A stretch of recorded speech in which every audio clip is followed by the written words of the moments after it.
We are number 11, part C, and it says to calculate the product moment coefficient.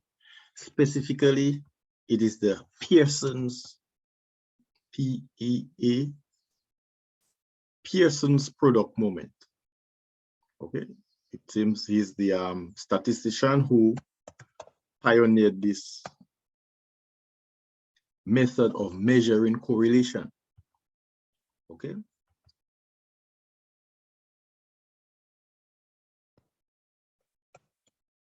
Bear in mind, we are in the phase of the statistical process whereby we are numerically analyzing data, calculating descriptive measures, okay, to describe a data set. Okay.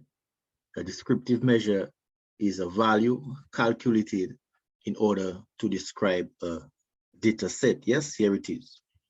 And the descriptive measures, these numbers, comes in 3 subcategories. You have the 2 main categories, here they are, and the 3 subcategories. Measures of central tendency, mean, median, and mode. Measures of dispersion, range, interquartile range, variance, and standard deviation. And we know on measures of correlation, how 2 variables correlate amongst themselves. Measures of central tendency is like a central number on average. Yes, you want to describe a set of numbers, a set of data values, you'll say on average. Okay, so use the mean, median, and mode. You want to analyze how different the values are amongst each other, their variability, their differences, their spread. You would look for range, interquartile range, variance, and standard deviation. But if you want to measure, okay, the level of relationship between 2 variables, how does one affect the other, then you go for measures of correlation. And in this course, we are going to study 2 methods of doing that, Spearman's and product moment. There are more methods. If you Google it, there are more methods to measure correlation.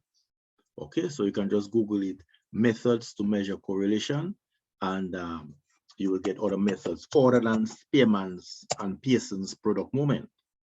Okay, there are other methods, but for this course, we are using 2. Okay, here you have Kendall. Kendall is another method to measure correlation, okay, apart from Spearman's and Pearson's. Okay, so please bear in mind where we are measuring the correlation between 2 variables. How does one variable, to what level one variable affects the other? So they normally call it a 2 variable analysis. Yes, so therefore now we are going to begin doing that. Okay, right. And for the Pearson's product moment now, the formula we'll be using is, you go to the list of formulas, and the formula we'll be using, here it is, R for relationship, and here's the formula, or you can call it the measuring device, to measure the correlation between 2 variables according to Pearson's. Okay, so here it is. And that's what we are going to use to measure the correlation. In this case, in this specific example, is to what level does hours of study affect your score? Okay, to what level does hours of study affect your score? Hours of studies would be the independent variable given the letter X, and the score now will be the dependent variable given the letter Y, because the formula comes with a lot of X and Y's. Yes,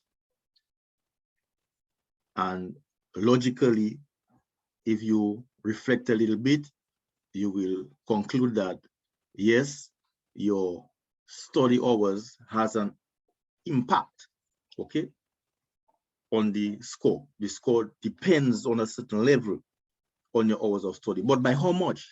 Okay, yes, we have that suspicion that would be subjective analysis, but by how much? It's just like saying, how tall is a table? Oh, the table is short, the table is medium, the table is tall. Okay, that's relative words, that's subjective words. If you take a measuring device and measure the height, then you get a number. Okay, so it's the same process, it's the same analysis that's going on. We suspect hours of study affecting score, but we need a value. We need to measure that degree as to what to which this is happening. And one way of doing that is by using this measuring device called Pearson's product moment. Okay. If you go to week 7, sorry, because here it tells you week 7, page 3 and 4. So we'll also go to week 7, page 3 and 4.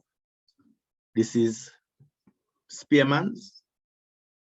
And here you have Pearson's. It is well explained. Pearson's product moment. Here's the formula. The formula is broken up into 6 parts: 1, 2, 3, 4, 5, 6. It's a very lengthy formula, but it's not difficult. And each of the 6 parts is explained very carefully how to go about doing each of the 6 parts, and then comes with an example. Okay, the 6 parts are broken up into 3 parts, A, B, and C, and it comes with an example 7.2. Okay, very carefully laid out. Okay, so let's begin following these steps and using this example. So please get ready to start to type. Okay, all right, because remember we are online.